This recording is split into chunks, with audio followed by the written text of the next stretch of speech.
It begins with a spark, a fragile, brilliant idea that catches fire in the quiet cathedral of your mind. A goal. It feels intensely personal, sacred even.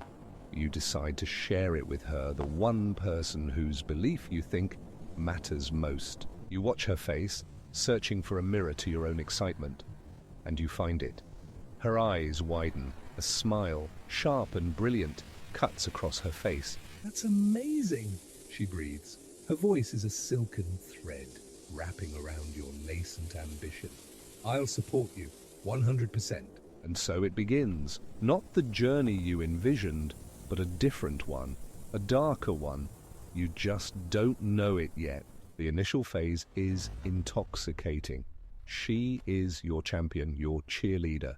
She buys you books, sends you articles, praises your every small step. You feel seen, validated. You mistake her investment for faith. You mistake her attention for love. But soon, a subtle shift occurs. The air grows heavier. Her questions change. "How's it going?" becomes, "Where are you with it?" Any updates? Becomes, "Shouldn't you be further along by now?"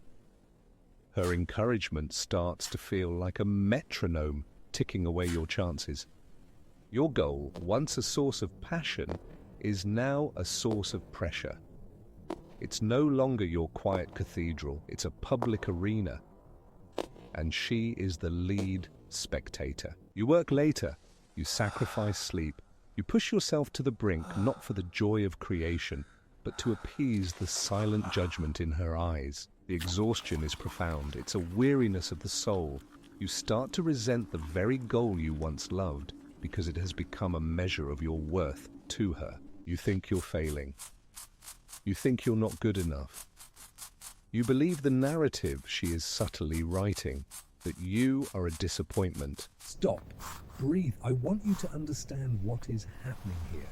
This is not a partnership. This is an evaluation." Her support is a covert fitness test.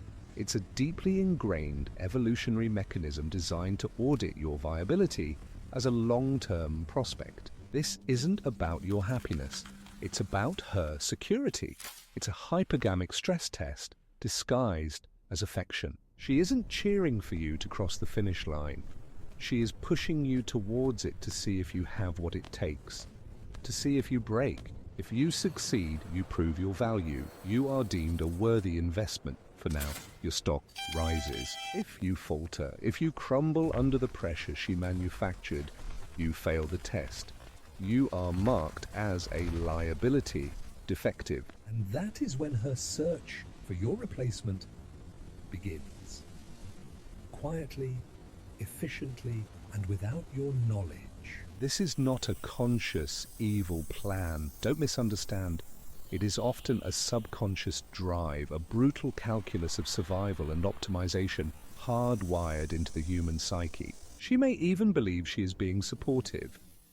She has rationalized the pressure as a tool for your own good. "I just want the best for you," she says. Translation: I need to see if you can become the best for me. Consider the story of a man we'll call Thomas, a talented artist with a dream of leaving his grey office job to paint full-time. His partner, Eleanor, was ecstatic. "You must do it," she declared. She bought him the finest canvases, the most expensive paints. She cleared a space for his studio in their small, Gothic apartment. At first, Thomas was euphoric. He painted with a feverish energy, but Eleanor's support came with a ledger. "Did you finish a piece today?" she'd ask, her voice bright, but her eyes scanning the canvas for marketable value. "My friend's sister, the gallery owner, is in town next month. You should have a full collection ready for her. No pressure." The joy bled from his work. His studio, once a sanctuary, became a courtroom. Every unfinished canvas was evidence of his failure. Every empty hour was a verdict against him. He wasn't just an artist trying to find his voice anymore. He was a racehorse she had bet on, and he was falling behind. The transformation happens in a single, gut-wrenching moment of clarity. A slip of the tongue, an overheard phone call, a glimpse behind the mask. For Thomas, it was a conversation he wasn't meant to hear. Eleanor, on the phone with her sister, her voice stripped of its usual warmth. "I don't know," she said, her voice like ice. "I'm giving it until the end of the year. An artist's life is romantic, but poverty isn't. I can't tie my future to a failing stock. A deadline, an investment, a stock. That's what he was." The illusion vaporized. All the pressure, the anxiety, the feeling of inadequacy, it all clicked into place. It was never about his dream. It was about his performance. He wasn't failing a dream. He was failing an audition he never signed up for. This is the turning point.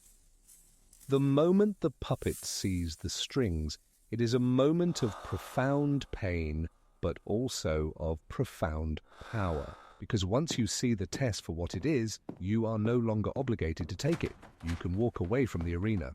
He left. He didn't have a dramatic confrontation. He didn't argue. He simply packed his old paints, the ones he bought himself, and walked out. He got a simple job, rented a small room, and began to paint again. Not for a gallery, not for a deadline, but for himself. For the love of it. His power was not in passing her test. His power was in recognizing he was the one who got to write it. So look at the support you are receiving. Does it feel like a safety net or a tightrope? Does their encouragement feel like fuel, or does it feel like a debt you have to repay? True support is a quiet fortress, a place you can retreat to when you fail. It doesn't disappear when you are weak. It doesn't come with a deadline. The Covert fitness test, however, is a gilded cage. It shines, it looks like a palace, but the door is locked from the outside. And the key is your performance. Your worth is not a stock to be traded on the market of her approval. Your dreams are not proposals to be funded by her belief. They are yours. They were born in your silence, and they belong to your soul.